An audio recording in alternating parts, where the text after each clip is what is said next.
Ang pag-aayuno ay hindi lamang pag-iwas ng pagkain at inumin. Ito rin ay isang pagsasanay ng pagtitiis. Sabi ng mahal na propeta sallallahu alaihi wasallam, "As-siyamu nisfus sabah."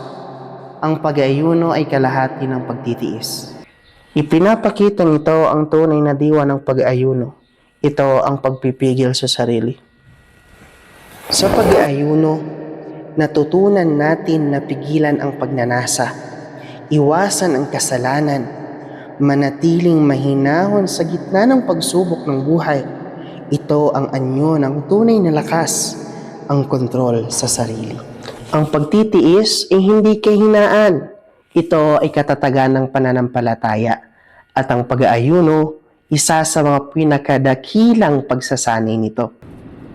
Kung kaya mo magtiis para sa Allah sa oras ng gutom at uhaw, kaya mo ring magtiis laban sa anumang kasalanan. Ang pag-aayuno ay hindi lamang obligasyon. Ito rin ay isang paghubog ng pagkatao at